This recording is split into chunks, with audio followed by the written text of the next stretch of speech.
Good evening, everybody. Welcome back to Women's Wednesday. Just a heads up, I did come up with a fever earlier today, so I'm not feeling 100%. Hopefully, it's not COVID. Took an at home test earlier, said negative, but fingers crossed, nothing. Can't wait to bring on our guest tonight, Julianna Rose. She is known for her YouTube channel. She's a full-time overlander, and I cannot wait to hear her stories and share her experiences with you. First things first, I do want to take a moment and thank our sponsors, CBI Prinsu, More, Big Iron, which is coming up soon in April, I think. No, that's More. More is in April. June is in Big Iron. And Overland Attic. So bear with me here for a moment. Let me bring up Julianna. Hi, Julianna. How are you? Good. How are you? Good. So I hear you just got over COVID. You're still dealing with a couple of symptoms too. So this is going to be a fun show with you and I not feeling 100%. Mm-hmm. Yeah, it's been 2 weeks, luckily. So I'm past that point. So, but you still got a little bit of residual going on, a little bit of a cough here and there. So, oh my gosh, it's like this. My son had it. He got the test on Sunday. But like within 24 hours, he's back to normal. I'm like, I need a kid's immunity, and then mine just started today. So we'll see what happens. So first things first, tell us a little bit about your rig. Yeah, so I have a 2012 Toyota FJ Cruiser. I've had it for 6 years now, maybe even more. Maybe let's just say 5 to 7 years that I've had it.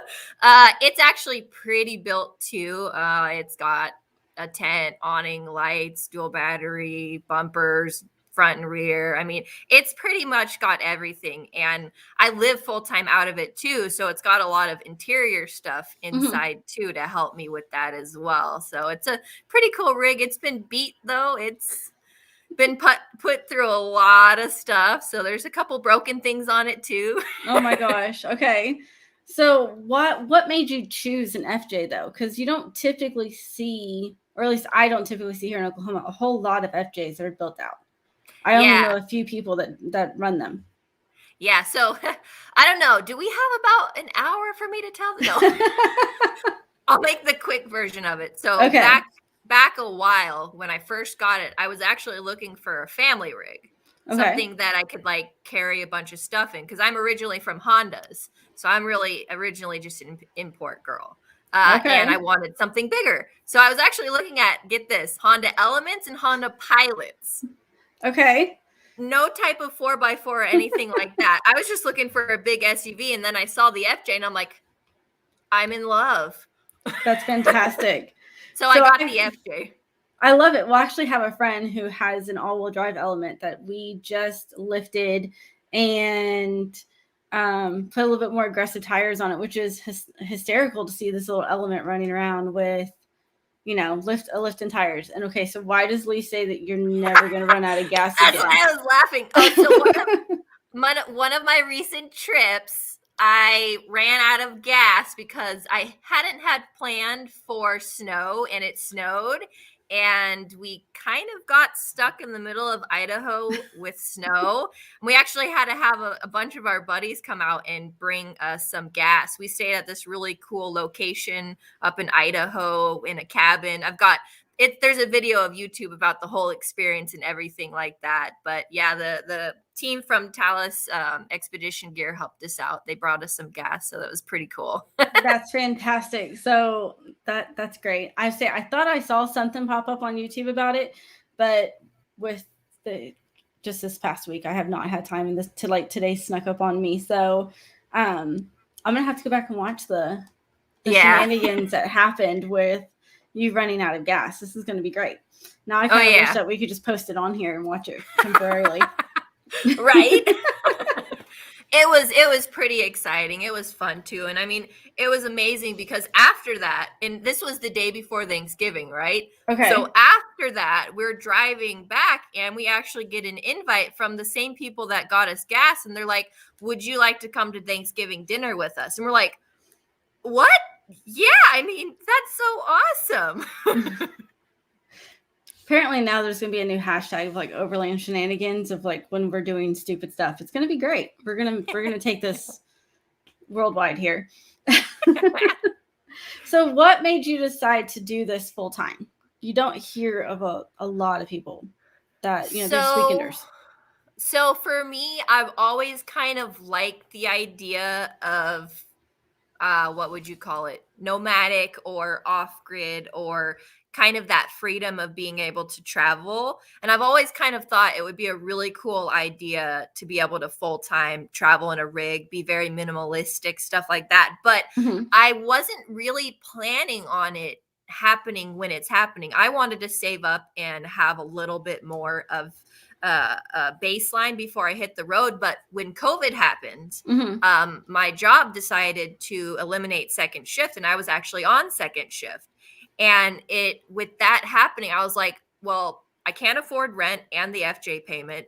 Right. I have a little bit of a savings account left. I said, I'm just going to go and see as far as I can last and just take it from there and see what would happen. I love it. I'd say, I'm not going to lie, I'm extremely jealous. My only problem is I have a 13-year-old and a 9-year-old, and I'm not so sure that they can last too long doing it. It might just be a me thing. I may not be able to last that long with them. We did a week-long trip back in July, and towards the end of it, I was like, okay, y'all are getting on my nerves. So with that being said, you're saying that you didn't have an income when you started. How are you supplementing your income now? So I have patches that I try to sell, which I don't make very many patch sales.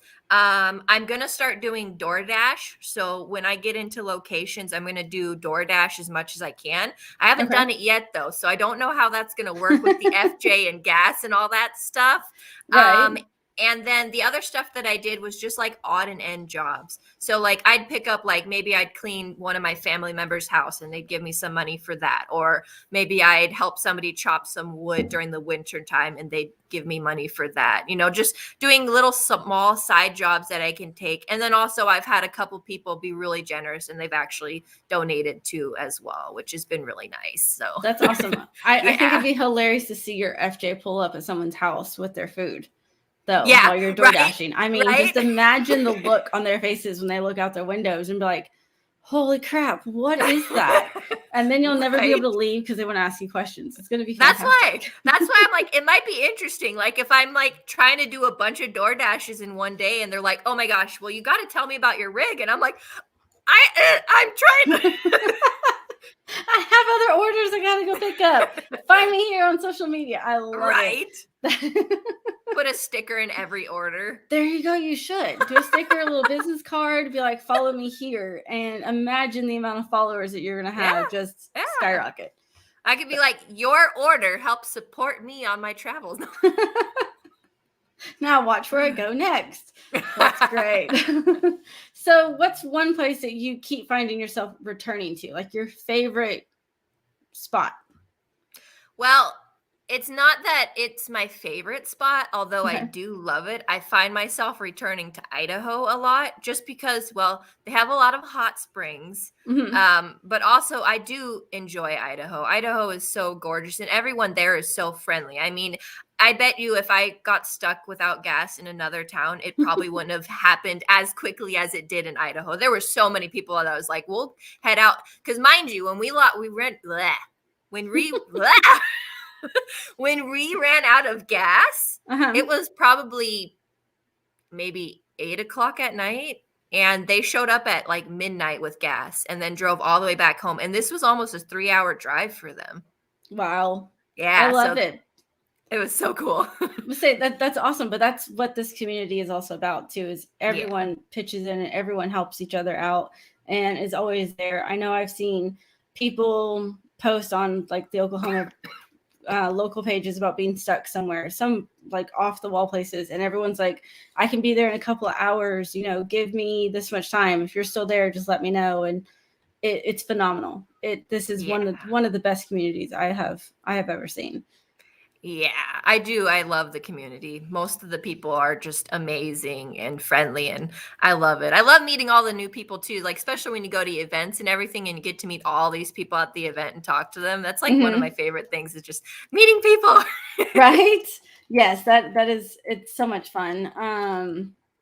It's enlightening to see who you influence and people that you know that come up and approach you and ask you questions about your rig, about your experiences, and they're like, I want to, but I'm afraid, and they go and do these classes, and it's just, I love the expos. I wish I could go and do more of them, but it seems like all of them are far away, and schedule wise work just, it never works out. But I want to do the one in Flagstaff that you and I had mentioned, and I want to go back east, back where I'm from, back to Virginia, to check out that one. Yeah. So what's one place that you're like really wanting to explore that you haven't been able to yet? I want to explore more of Utah. Okay. I got to explore it very briefly, but I didn't get to explore as much as I did. However, the place that I really want to go back to, it's not that I didn't get to explore it a lot, it's just I want to keep exploring it, is Colorado. I don't think you'll ever like really be able to touch everything in Colorado. There's just I don't so much. think so. But I feel that way about Utah too, and I haven't had a chance to make it out there yet. But I've been to Colorado a couple of times, and it's so pretty. And it's amazing. The goal is to hit Utah hopefully this summer, fingers crossed. Then I hear horror stories about people in Moab, and I'm like, I don't want to go alone. Let's get a group. And yeah. So in case something stupid happens. Yeah. Well, and Utah's pretty cool too, because you have the Canyonlands, and most of, actually, I think almost all of Canyonlands does require at least a 4-wheel drive vehicle. I know there's a couple roads in Canyonlands that it's okay, but like most of the signs, it's really cool when you enter the state park, because it actually says like 4-wheel drive required on certain roads, and I'm like, oh, this is where I want to be. This is my place. Right. If it says 4-wheel drive, I'm in. We're done. Oh yeah. Yes, yeah. I love it. So I've noticed that a lot of full-time overlanders, they tend to travel based off of the seasons. So, typically a lot don't like to camp in the cold, so they head, further south, than vice versa. Is that something that you see yourself doing too, since you're doing this full time, or you just say forget it and go for it? I wanted to kind of do it as how I felt like doing it. So like for me, I like just going with the flow. I just wanted to be in a spot, and if I decided to move away from that spot, then I'd move away. But I actually really enjoy snow, so I wouldn't mind actually staying in snow for multiple times. I don't have a heater though, so that's a little complicating with no heater. Right. Yeah, so that becomes difficult. But right now I am in Arizona, but that wasn't actually due to a plan. It was actually to visit some family for Christmas. If it wasn't Christmas time, I probably would have still been around Idaho or Utah. And as you know, right now they're getting snowed in. Right. No, I love it. So that is one of my questions. How do you prepare for cold camping without a heater? Because that's a diesel heater, something that my husband and I are looking into, just because the kids die in the mornings. We do okay overnight, but getting up in the morning, you get out of that tent and you're just frozen. Oh, it's horrible. Yeah. So sleeping is easy. Lots and lots of blankets. There's something I can't mention because it's not PG-13, but go for it. There's no censorship here. Just go for it. Just human body heat, that type of stuff. Okay. You get that tent heated up. Anyway. I love it. That's fantastic. And then like hand warmers, you'll do hand warmers and stuff like that. Or if you can do fires, do a fire. But yeah, like you said, in the morning time, when I got to get out to make breakfast or go to the bathroom, I'm like, I don't want to get out of the tent anymore. It's like, it's freezing cold. Right. Like as soon as you uncover, you're just like, forget it. I'm just going to stay here for a while. Yeah, no, that's my family too. When we camp and cold out. So I wondered if you had any advice for me regarding that. Lots of hand warmers, lots of warm clothes. I tend to try to find hot springs so I can actually warm up in a hot spring. Although once you get out of the hot spring, it gets cold again too. Right. But yeah, just lots of warm clothes, hand warmers, keep bunches of hand warmers just because you can put them in your pockets, and anytime your hands get frozen, you put your hand warmers together and kind of try to keep your hands warm. But I mean, when it's cold like that, you're normally just chilling in the tent, wrapped up in a blanket, or if you have a fire, you're just chilling, sitting around the fire like, this is so cold. Right. So what was I thinking sitting here doing this? I love it. That's fantastic. So what's one of the biggest challenges that you've dealt with being a full-time overlander?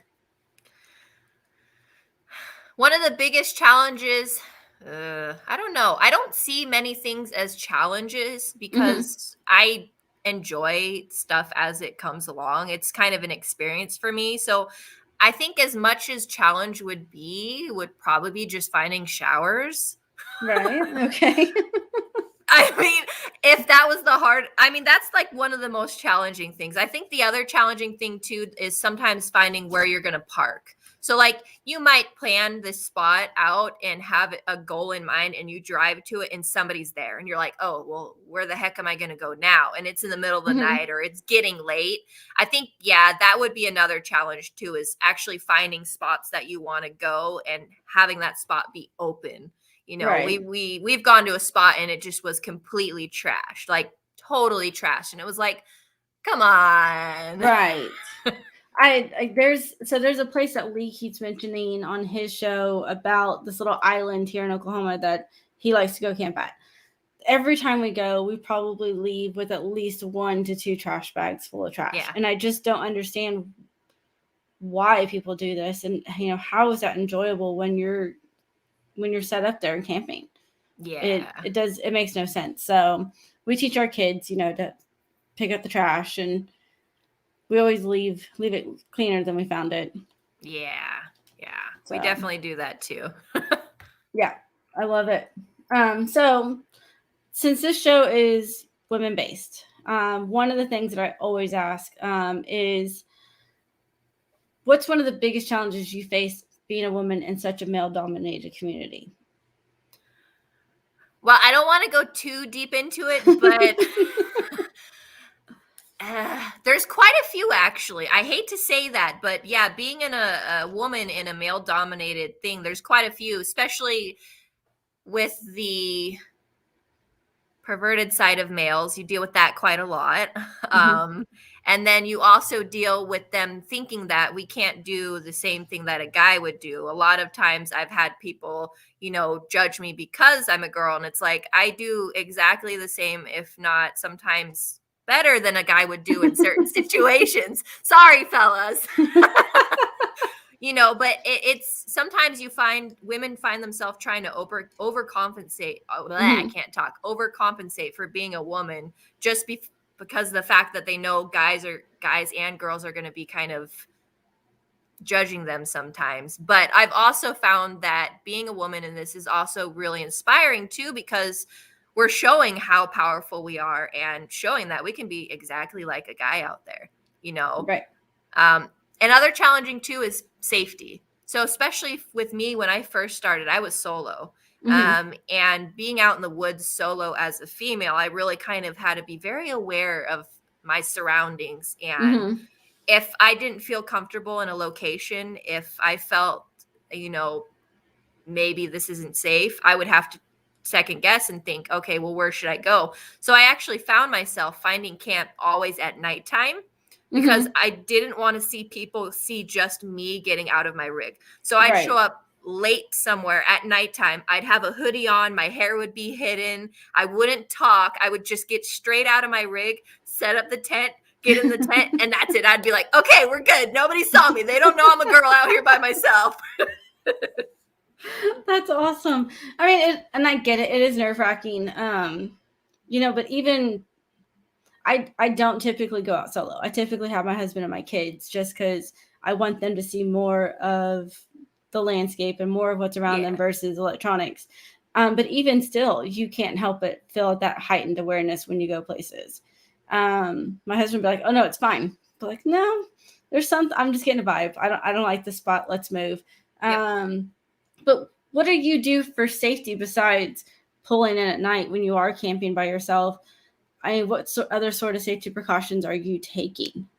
So I do have a firearm. Mm-hmm. So I'll have that with me in the tent. I have a knife, so I'll have the knife with me in the tent. I also have the Garmin, so I have the Garmin InReach Mini. Mm-hmm. So if I do need assistance, that Garmin, you can push that SOS button. Right. And then I have another step. I actually have a tracker that's on me that I gave to 2 people, so they can actually see where I'm at all times. What kind of tracker do you have? Because It's I like that just idea. It's a little tracker that's actually built into your phone. Mm-hmm. And so as long as I have my phone with me, they'll be able to find me, which is really cool. And I Well, carry 2 phones. So if like somebody's trying to like kidnap me or something, you're not going to figure out which phone it is, you know?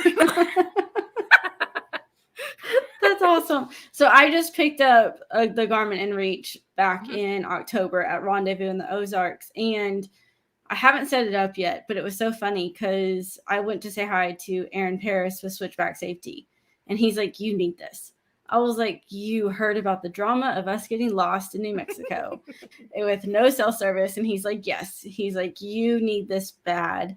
And it was so funny. I was like, "I just got here, and already you're pitching me stuff." But definitely best decision Yeah. that I can't wait to actually, when we start going out more, to get that set up and have it as a safety precaution. Oh, there, I'm back. I went black for a minute. You did. Did you get the mini, or did you get the Explorer, the bigger one? I got the little mini one, just The so mini it's one. convenient to throw it in your pocket or something like that when you're out of your rig. So I've noticed with the mini, they do take a little bit longer time to send messages. So Okay. like the Explorer sends it a little bit faster. The mini, because it's smaller, I don't think it has as high of a signal boost or Mm-hmm. whatever it is. I think I could be Okay. wrong. Garmin, correct me if I'm wrong. But it does take a little bit longer for them to sync up, and then you do have to have your phone with the mini to really be able to use that map. Okay. So that's a thing to remember, is you will need your phone and the Garmin if you want to use the map. Good to know, because see, I didn't Yeah. know that. No one's explained that one to me, and Mhm. because I haven't really messed with it yet, that is some good advice. Yeah. Especially for anyone who's looking for one. Yeah. So I read in some article, and I don't remember where, but something about you were introverted, non-social, like kept to yourself, and then you got your FJ and everything changed. So Yes. what do you think brought that on? So it's a long story. So back before I got the FJ Cruiser, I was very introverted. I was a video gamer. I stayed in my room literally 24/7. I didn't have any hobbies. So like people would always ask me back in the day, what do you do for fun? And I wouldn't know what to answer. I'd be like, I don't know. I sit on my computer all day. And back in the day too, I had extreme depression. You know, Mm-hmm. it was, I didn't want to do anything. I just wanted to stay indoors. And when I got the FJ Cruiser and I started joining these groups and I started going out, I've loved nature ever since I was a Mm-hmm. little girl. And I did like cars. You know, I was Honda import scene, but Right. the car scene isn't the same as the overland scene. I mean, Right. they're kind of, but they're not as like super friendly like the overland scene is. You know, the Right. overland scene's more like a family. But when I started going out and I started kind of seeing, wow, like look what I can do with my rig, and like look at all these cool people that I'm meeting and stuff. It just like I started just changing and getting more open and more friendly, and just the people and the experiences and the Mm-hmm. confidence boost that it was being outdoors, off-roading, learning things I've never learned before, and like learning how to work on my own rig more and building stuff and teaching other people about it too, that started getting into overlanding and off-roading. Like now I was actually, somebody was like, oh, well, let me tell you about this and let me tell you about this. And like, oh my gosh, this is like this and this and this, you know? That's awesome. No, I love it. And I agree with you about the car scene is a little different. My husband used to be really big into Mustangs, and we'd go to the Mid America Shelby meet, but it was everyone was very cliquey, very much to themselves. If you didn't have this style of car, they weren't going to talk to you. Yeah. And here they just don't care as long as you're talking about a mutual, joint adventure. They're all about, I want to hear what you've done to your rig, and I want to see it, and I want to walk around and give you advice or give you a tip that maybe you hadn't thought of. And I love that. I love that about this group. Sorry, trying not to cough. No. So, Brent's saying that the Mini can take up to 30 minutes to send a text. Do you think that's about accurate? Because you were saying it will take a little while. Oh yeah, I've had a text take almost an hour to send. AJ's talking about Mini trucking. Not really sure what we're talking about there. AJ, you're gonna have to explain that one a little bit more for me. But definitely, so what's some of the favorite your I know that you said you and Phil met at Expo West. Mm-hmm. The Flagstaff one, yeah. The Flagstaff one. So how many of those do you typically go to? That was my fourth one. Mm-hmm. I don't remember. So the first one that I went to, I think, was the Expo West a long time ago. That was when my rig was totally stock, actually, and going to that, I remember it's cool when I remember back when I was stock and when now I'm not so stock. It's cool to kind of remember because back when I first went in, I was like, whoa, this is so cool. All these amazing built rigs, and oh my gosh, I want to be like them, and this is so cool. And now that I've done it, I've been full-time on the road and I have a built rig, it's like, wow, I'm actually one of those people now that people are actually looking up to. And I want people to come up to me. I wish I could just drive my rig around the whole entire event. So girls and anyone else come up to me, be like, wow, you're a female doing this. And I'd be like, can I talk to you? No, that's great. I got the chance to put my 4Runner in more last year, and it was fantastic, being able to stand there with my rig and people asking me the questions. AJ is saying old hobbies, lower trucks. Now, talking about more, Amy's asking, are you going to be at more in April? How far is April away from now? Not that long, honey. But January, February, March, April. I don't know. More I like how you had to use your fingers too. I have to do that for a lot of stuff. I'm like, what was that? Oh, okay, yeah. I don't know if I'm gonna be at more. I haven't been planning it just because it is pretty far for me, and right now, because I don't have any income source other than gonna do DoorDash, money is very, very tight for me. Well, same. And we can, but at the end of the show, we'll talk about where people can go to order your patches to help you get along and your YouTube channel and stuff like that. John with Long Creek is asking, how does he watch your YouTube channel? So we're going to go ahead and go over that one right now. Sure. So on YouTube, you can find me, the Overlander Next Door. And I just started it, so I'm slowly learning more and more as I go. But yeah, the Overlander Next Door on YouTube, also on Instagram. Yeah. I'm still new to introducing it.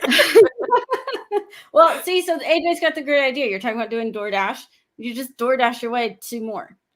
Every city that you hit, you can stop over in Tulsa. My yard's big enough. You can just park in the backyard.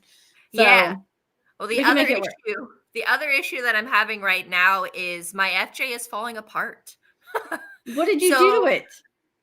Lots and lots of hard driving. So there are so many issues with it right now. So the worst issue is the suspension. So the struts have been blown for almost a year now. They have lost all of their oil. They don't have any compression whatsoever. That's all. The springs are so sagged that you can actually grab them and squish the spring down with your hand. Oh my gosh.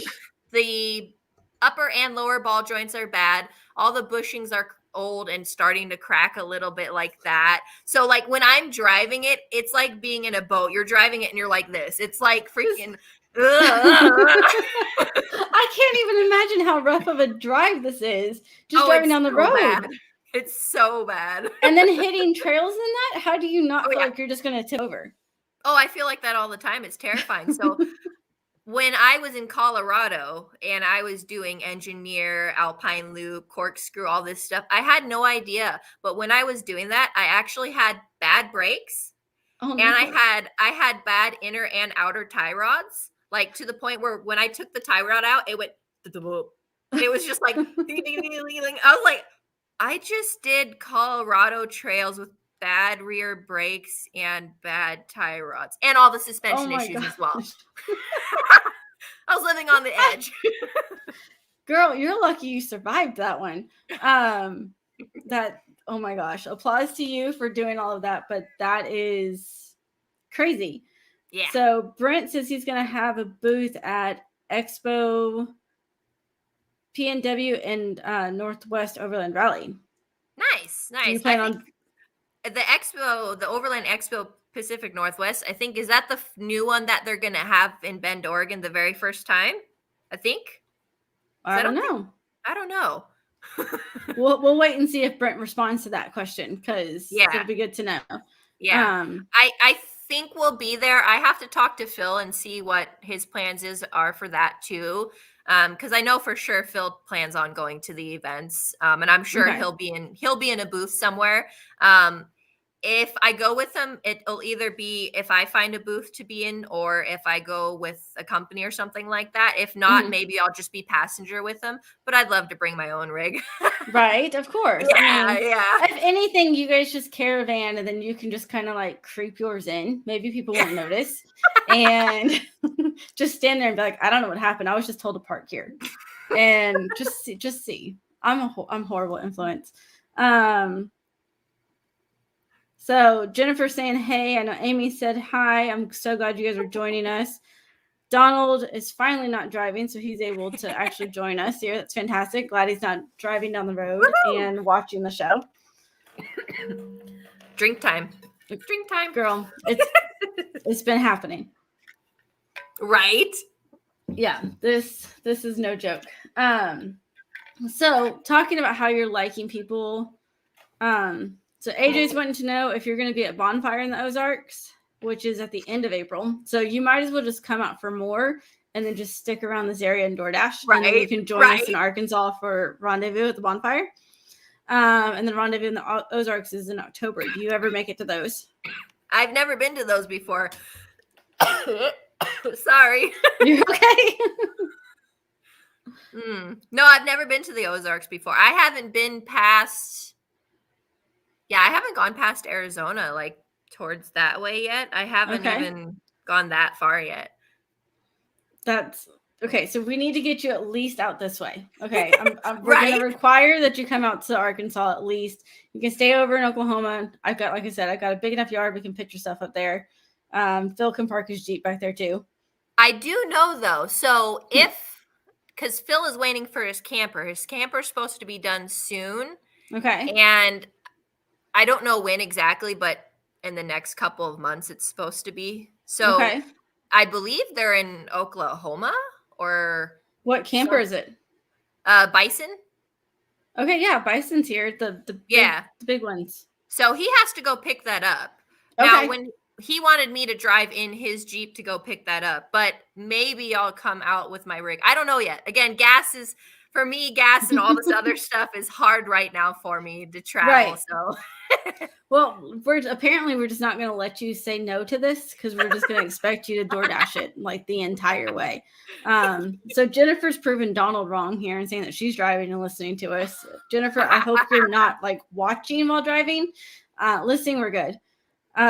So my husband's named Bison's in Owasso, so that's literally like 45 minutes from me. Nice. So we'll get together. We'll go act stupid and go camp. That island camp out plus spot isn't far from Owasso. So we could go out there and, camp for the night and hang out. And it'll be fun. Yeah. Christine. Yeah. See, you're just not allowed to say no. You have been told you have to come out this way. It's peer pressure at its finest. Jonathan, peer pressure, Overland radio fashion, you have no choice. You are just, he expects you at Bonfire. You're screwed. I'm sorry. You're welcome. I mean, I'm disconnected, guys. No.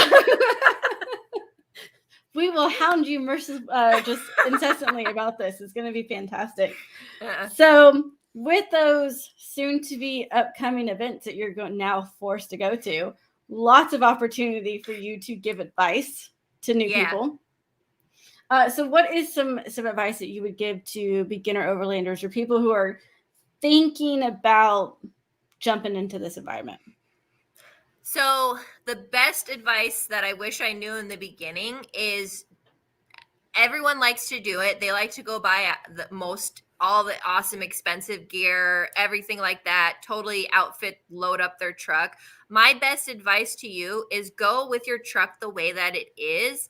And as you experience more things, see what you need to add on to it. Don't just buy everything that you think you might possibly need and then maybe use it only once and then have no need for it anymore. So like I found myself buying just like all these things and then figuring out, oh, I'm never going to use that. Like, and it just was like, if I would have just went out and explored and adventured and figured out exactly what I need, I would have saved money, time, all that type of stuff.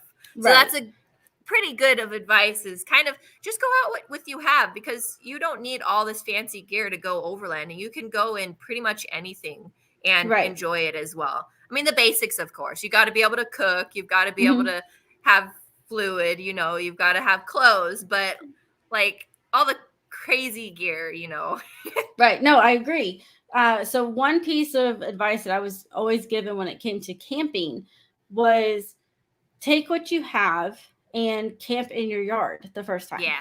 And see what it is that you're using and, what you need and what you don't need, because you tend to overpack. Yes. There for a while when we were ground camping, before I got into this, until I got my 4Runner and started this process, we literally took my small SUV and my husband's truck. I don't know why we took so much crap, but we've squished it all together now. It's just the 4Runner. Well, I say that now we built a trailer because my kids are wanting to bring bicycles and stuff like that to some of the camps. But yeah, I agree. Just go with what you have and you're going to find out what you need and what you don't need. Yeah. But prepare for the elements as well. Yes. Yeah.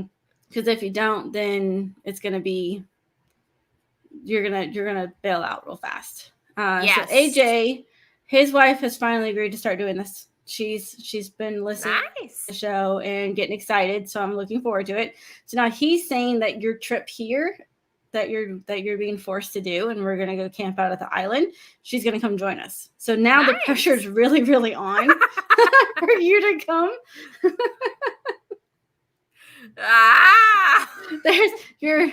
You're in so much trouble. Yeah, like he said, exactly. Run what you bring, which is true. Definitely. So definitely recovery gear, though, is something that investing in that is a good thing to have if you get stuck and the what if situation. So like always make sure you have food and water packed in blankets to keep you warm. When you go out, I've actually got stuck behind a gate before. Somebody locked a gate behind me and I was stuck and it was wintertime. And I'm like, I don't have anything with me, because this was when I was first starting out. The FJ was stock. I had maybe a water bottle and some crackers with me. And I'm like, I don't have blankets. I don't have like anything. I was like, what the heck do I do? Right. So what did you do?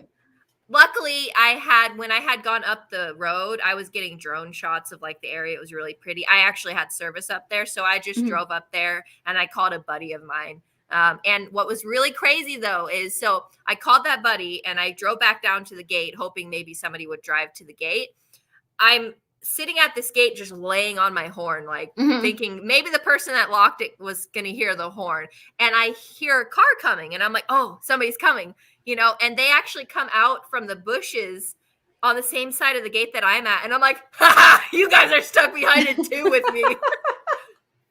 But they they ended up calling the Forest Service, and the Forest Service people came out and opened the gate and let us out. So, but it was one of those things where it was like, oh, I actually need to have some type of recovery gear with me, or like what if gear with me if I got stuck, right? No, I agree. So my husband's throwing you under the bus, saying we definitely need to go support AJ's wife. So you just don't have an option. Brent, you don't need a Skittle or 6,000 lumens and lights. No. Which I have a Skittle and probably 6,000 lumens of light. So I've had so many like people. I have friends that have a Skittle and love it, and then I have other people who hate their Skittle. Like Lee is one of those that does not like his Skittle. We went camping once and he got into an argument with it. So it's great. But you definitely need some lights. We had a situation where we went to Rendezvous this last year in October. We forgot our lights just completely. Just forgot them at home. We got set up and we're looking at each other and we're like, shit, we left the lights at home. They were charging, they're solared, and we just left them. I don't even know. And it was so funny is I told my husband, go put them on the dash, and it didn't happen. But, just saying. But we left them. Thank goodness our camp spot that we had there was a light pole. So we ended up not needing the lights, but it could have been interesting trying to figure out how to cook and do everything at night. So Jennifer's saying when you come, she wants to go too. So we're just going to make it like a big event. You are so messed up here. It's going to be great. My husband's wanting to know, what drone do you have? So that was a while ago because I was still stock. So I actually had the DJI Spark, which was a pretty cool drone for when it first came out. This was like back when they didn't have very many awesome smaller drones. The Spark was cool, but it only had a 2-axis gimbal. So like the video quality wasn't as good, but it was still fun to fly around. I don't have it anymore. I do and I don't. So I have it, but I crashed it so many times that it doesn't record anymore. It still flies and it'll take great pictures, but the video is just... So I'm a little concerned that like everything you say you have is broken. Yeah, kind of. Yeah. I tend to break a lot of stuff. I'm pretty rough on it. I mean, the FJ's held on by zip ties and hopes and dreams. So you know what? If you don't have zip ties on your rig, it's at least somewhere. It's not an off-road rig. I'm sorry. No, I mean. My remote reservoirs are held on by zip ties. My headlights are held on by zip ties. A couple of my wires are held on by zip ties, whatever. So AJ wants to know what a Skittle is. A Skittle are these little tiny candies. They're fruit flavored. No, a Skittle it's a big, huge, like metal disc that you can cook on. And it's got a propane burner under it, and you can make it's like a wok. It's like a portable, gigantic, a big wok that sits on like little itty bitty legs. Yeah. Which I actually don't use mine anymore. So I loved it when I used it, but when I used it, it was because I was cooking for big groups, like weekend trips and whatnot. When I'm on the road now, I don't have room for a gigantic thing this big in my rig, so I don't use it anymore. I put it in storage. So what do you use to cook with?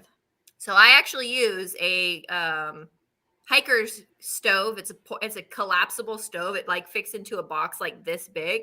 And a little pocket rocket? Or no? It's a Chinese version of a pocket rocket.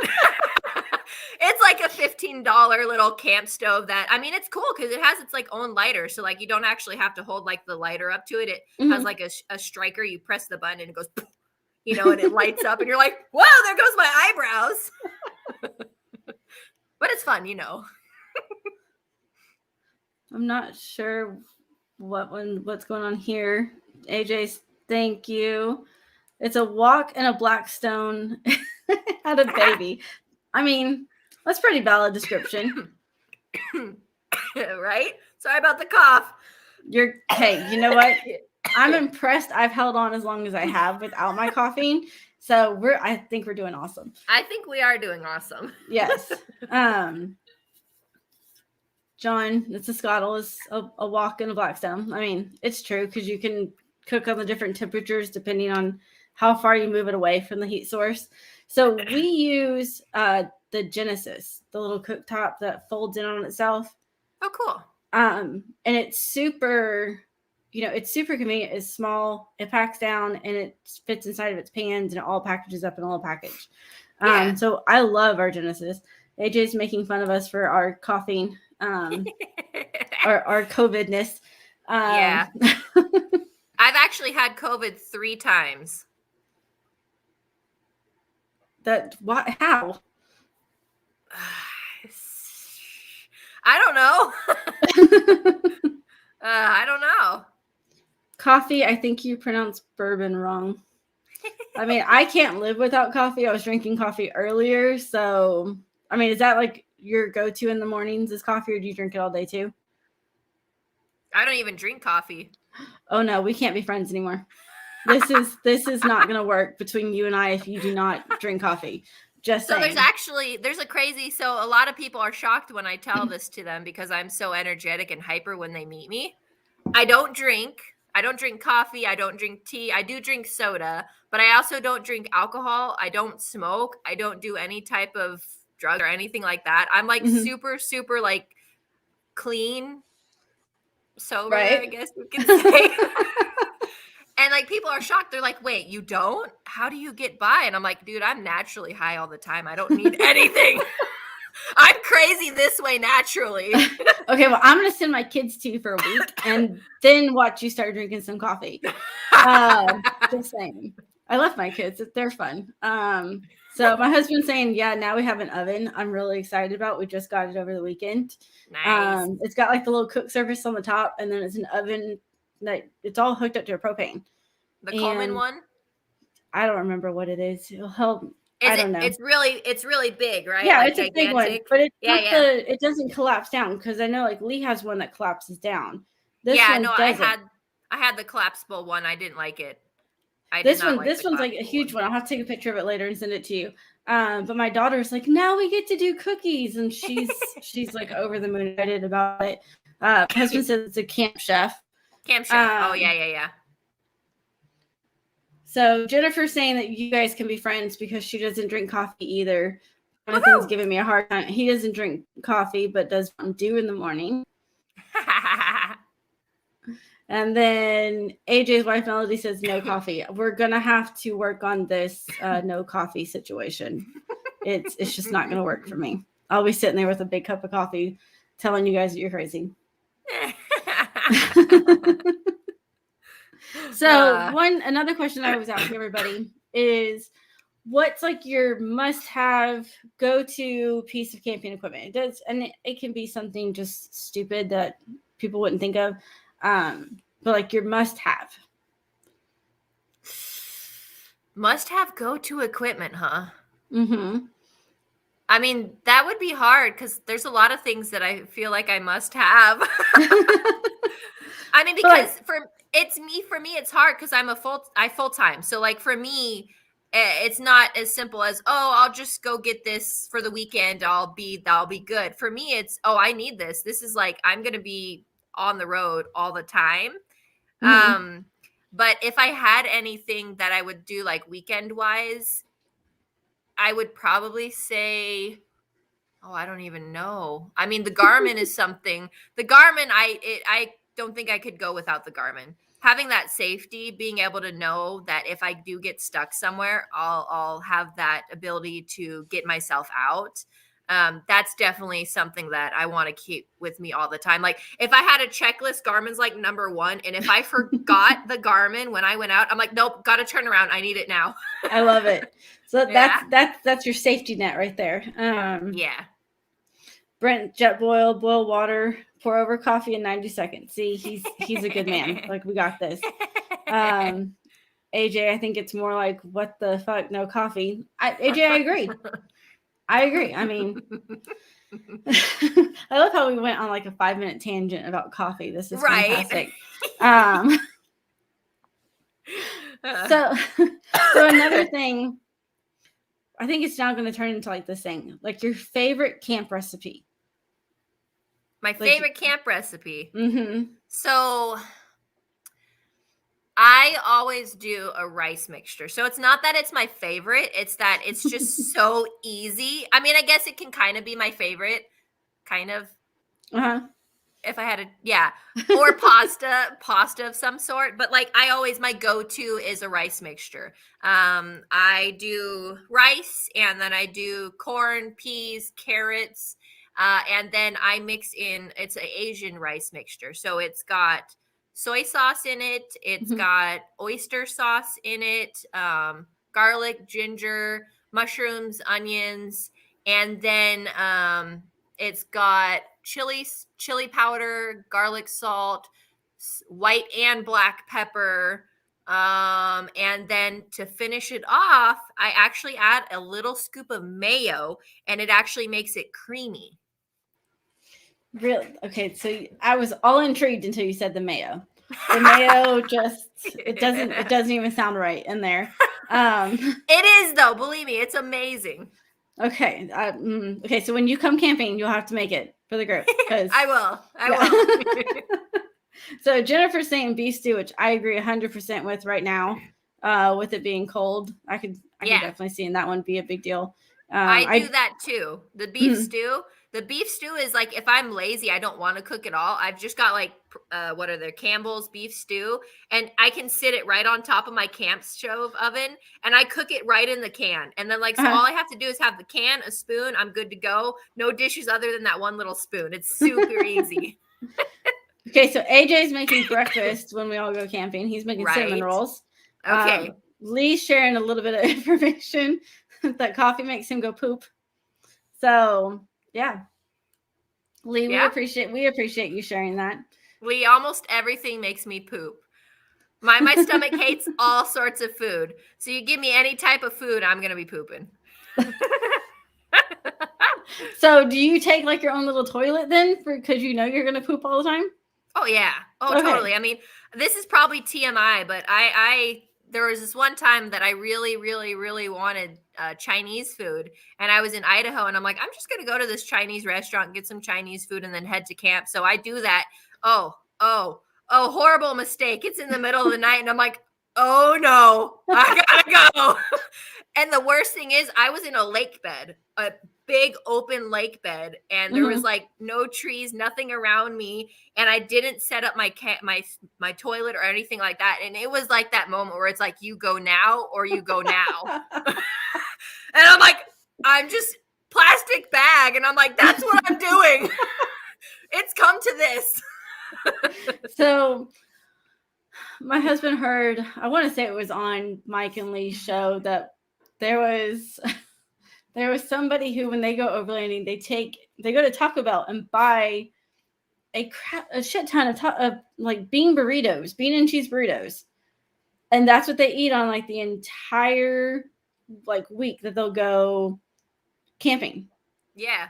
And like they'll throw them up on like their engine block to warm them up, and that's what they're happy with. And I'm like, I can't. That would absolutely tear up my stomach.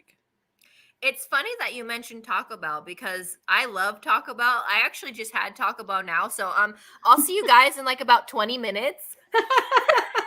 I'm kidding.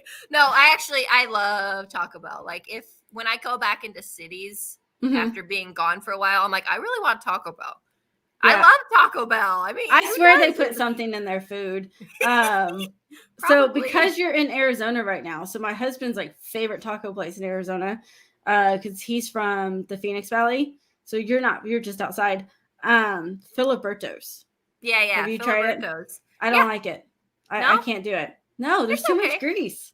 Yeah, and they're huge though too, like gigantic. When we lived there, I can't tell you the amount of people I saw that would get those and then like run the taco through the grease on the paper, and I'm going, oh, gonna be sick. That's just disgusting. AJ, shovel and dude wipes. Okay, y'all on the dude wipes. This is like a thing for the last couple of calls or chats. It's been dude wipes. They're not dude wipes though. They're all sorts of wipes. Oh no, they're dude wipes. They have to have their name on it. I mean, that's just it. They're not baby wipes to you? No, they're not baby wipes. See, I would go with the baby wipes, but apparently these are scented and you can get multiple different scents. All you have to do now is for us, we'll just go buy the personal feminine wipes that are actually made for us down there. And I'm like, yeah, call this a dude wipe. in the pink packaging and hand it to them. Right. So you're supposed to ask Sean what Jennifer did when she got drunk in the Ozarks. No. I'm a little concerned as to where that conversation's gonna go. So Brent, if you put Taco Bell hot sauce on top of ramen noodles, it tastes like poverty. That's also, really? Hey, well, yeah. So also you get a piece of bread and you get spaghetti and you put those together. That's also poverty. Okay. You eat some of the randomest stuff I'm discovering. Bread, hot dogs, poverty. Mm-hmm, okay. Mm-hmm. Yeah, I mean, I agree with that one. Yeah. Who didn't do that as a kid with the, right? The bread bun? I mean, come on. Yeah. Right. AJ saying Del Taco. You need to do Del Taco versus Taco Bell. My husband's going on about Filiberto's now that I said that. We've made 2 trips from Oklahoma to Texas for some Del Taco. Well, but there's a Del Taco here now, I'm pretty sure. Yeah. It's in Tulsa. Lee, apparently dude wipes are cool on your butt. Oh, okay. Maybe that's what makes them so special. Maybe. See, like this is a whole thing that oh Lord. Never make it right for dude wipe. The burn is real. Lee, I wasn't talking about makeup wipes. I'm talking about female down there wipes. I don't know if you want to call those dude wipes. Those are specifically made for all of the chemistry that the women have down there. And they smell so pretty. They do. And they're pH balancing. I don't think you want to pH balance your bum. I mean, maybe. I don't know what happened to this conversation, but it just went. That happens with me a lot. That's all right. I mean, I'm not upset. This is hysterical. Jennifer's oohing. I'm with you with the spaghetti on bread. Okay. I can honestly say I've never had spaghetti on bread. I'm gonna have to try this because it's actually pretty good. Okay, I'm gonna take your word for it. Another thing that people always used to do, and I'm gonna blow your mind if you haven't already done this yet, is bread and cinnamon sugar and butter. But yes, so I took it up a step higher. Okay, I took waffles, butter, syrup, and cinnamon sugar on top of that. Okay, you are not allowed to talk to my children. I'm just saying. I'll make it even worse. You take vanilla wafers and you crush them up, and then you sprinkle them on top as well. So, so my kids, like every day, given the opportunity, they're going to have toast with cinnamon and sugar on it. Every chance. Yeah, it's good. Oh, it's amazing. I'm like, you guys cannot eat this every day. And they're like, watch us. And they do it every day. So yeah, you're not allowed to tell them about the waffles. And that it'll be bad. Now they're going to want waffles and cinnamon sugar. So I'm surprised Mike hasn't been jumping on here because he's like super addicted right now to Nilla wafers and peanut butter. Oh, okay. Yeah. So like you make like a little sandwich. He calls it a poor man's macaroon. Yeah. Yeah, I could see that. It's a good little snack. Yeah, I could totally see that. I mean, I'm obsessed with waffles. So like I'll love putting vanilla wafers on top of waffles, but I also made a banana cream pie waffle. So you take banana pudding and you take whipped cream, you mix that together, you put it on top of the waffle, and then you do syrup, and then you do the vanilla wafers, and you crush the vanilla wafers and put it on top of it. Just So AJ's saying tortilla, banana, honey, and peanut butter. See, I've done that on just bread, not on a tortilla. And now my husband's doing the whole candy canes, candy corn and syrup from Buddy the Elf. I don't think I could do that. That's a lot. That's candy, and syrup. Well, I mean, have you seen Elf with Will Ferrell? Yeah. Okay, so yeah, like my husband's obsessed with that. As soon as it hits Thanksgiving, he's watching it pretty much like every day. And the kids are bound and determined that they're going to talk us into this meal one time. And I'm like, no. Right? You're like, Yeah.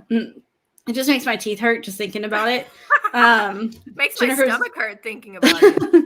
I can't get to the stomach part because the teeth hurting first. Oh, so yeah.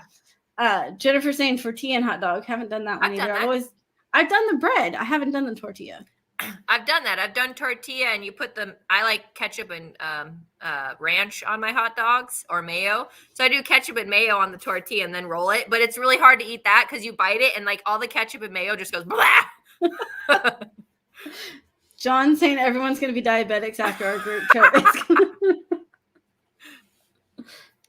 He may be right. I mean, yeah.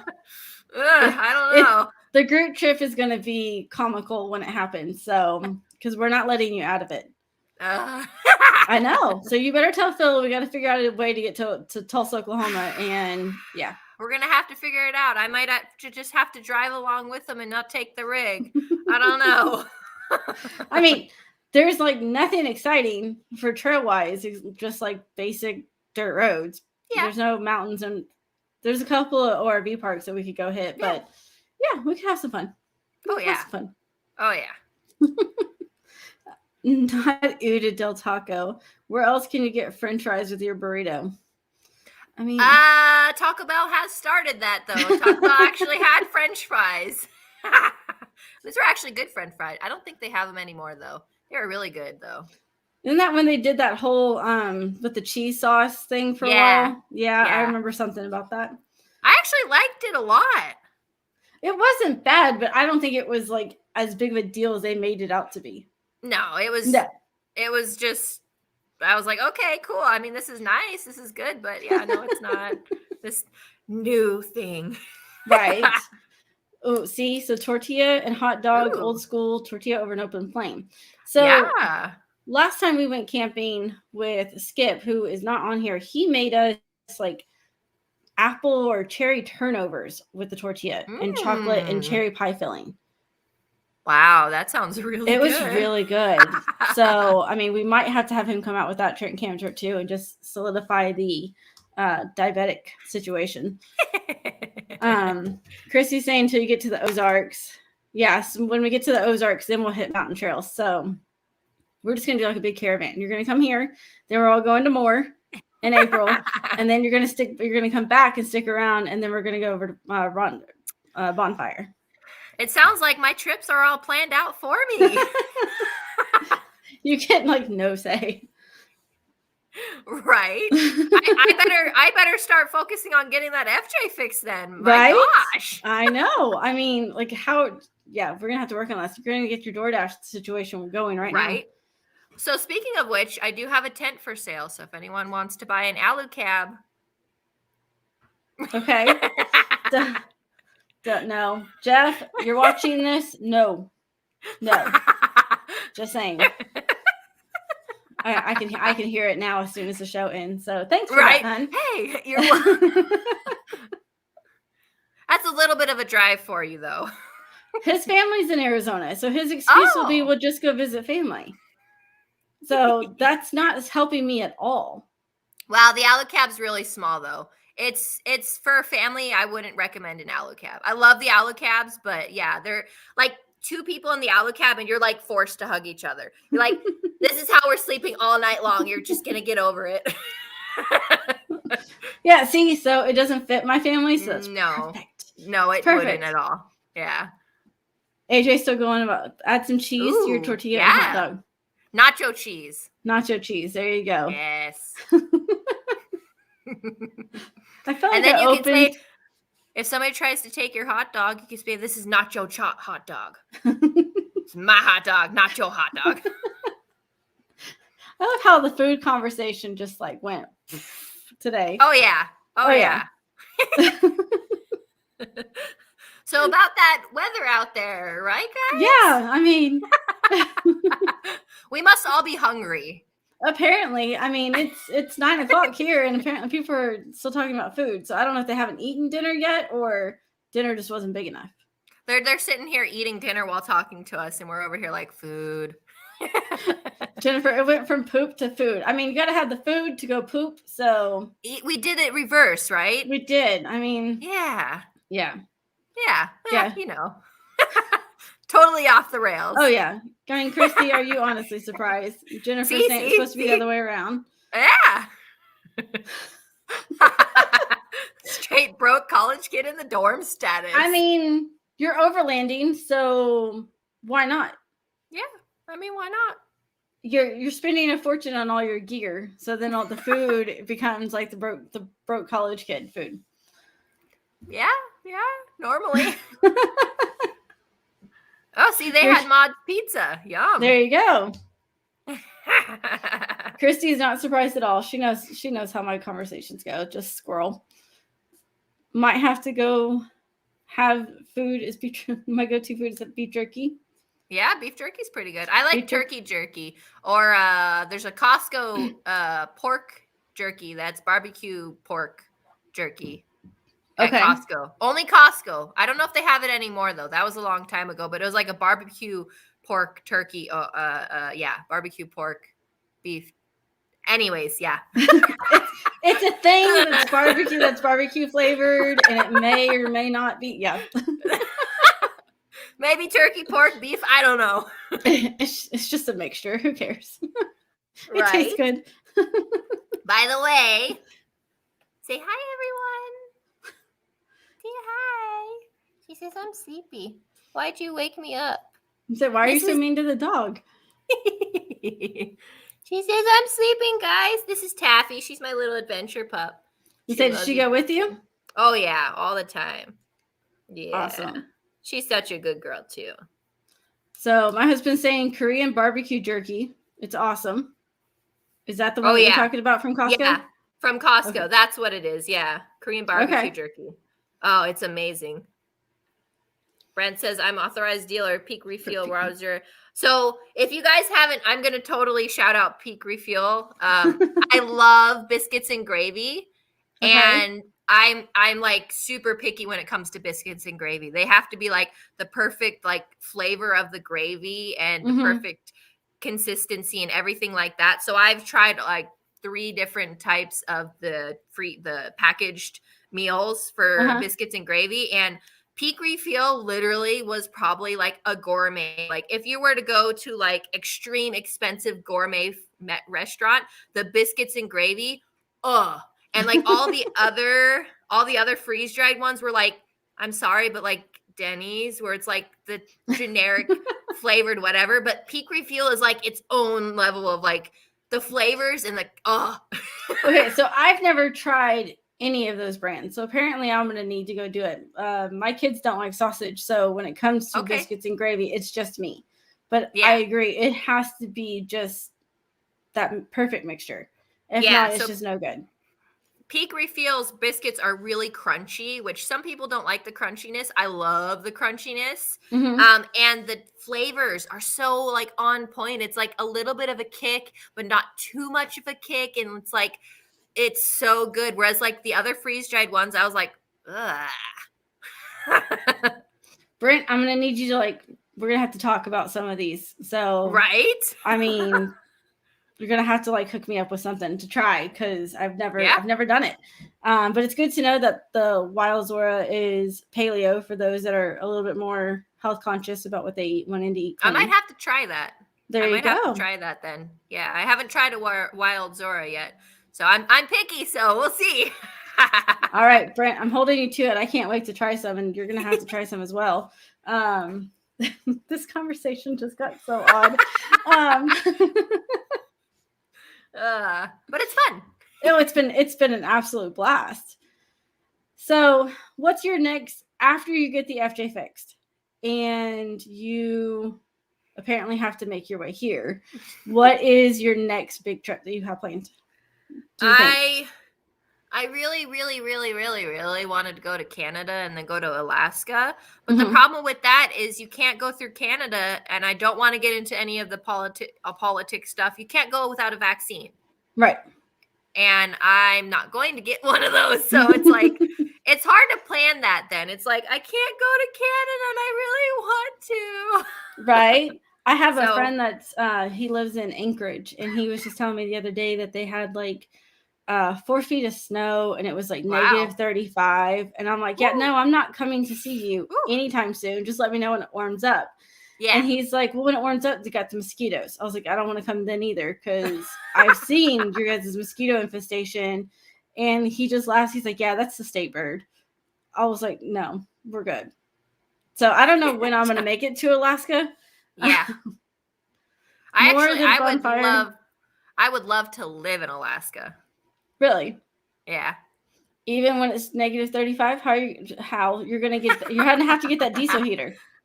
Well, see, so if I lived in Alaska, I would want to build a cabin, and I really want to be self-sufficient. I want to live off the land. I want to have, solar, heated through wood, stuff like that. I really love the off-grid kind of self-sufficient lifestyle. I would love to do that. That's why Alaska has so much opportunity to do that type of stuff. They have so much hunting and so much outdoorsy stuff that you could do there. Yeah.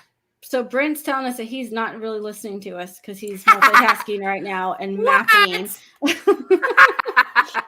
You're missing all of our overland shenanigans right now that are happening in this conversation. So Jennifer's saying her cousins just moved from Alaska and they hated living there. Oh, well, that's good to know too. I mean, yeah, Alaska, it does snow, and they've got that weird seasons where it's like daylight 24/7 and then nighttime 24/7. That would be crazy. That would be crazy. I'd never sleep. So yeah, I wouldn't be able to handle that. I don't know, AJ. I don't know, AJ. Where's this gonna go? Neither will ever be fully vaccinated. Yeah, I mean, you got the boosters that keep coming. So that's true. That's true. The virus keeps changing. So I mean, he's not wrong. Yeah. They're going to have this soon enough. They're just going to have a bunch of fake ones. It'll be like fake ID cards where all the kids were like, hey, check this out. I got an ID card that says I'm 21. But now it's going to be like, hey, check that out. It says I've got like 4 of the boosters of the vaccine.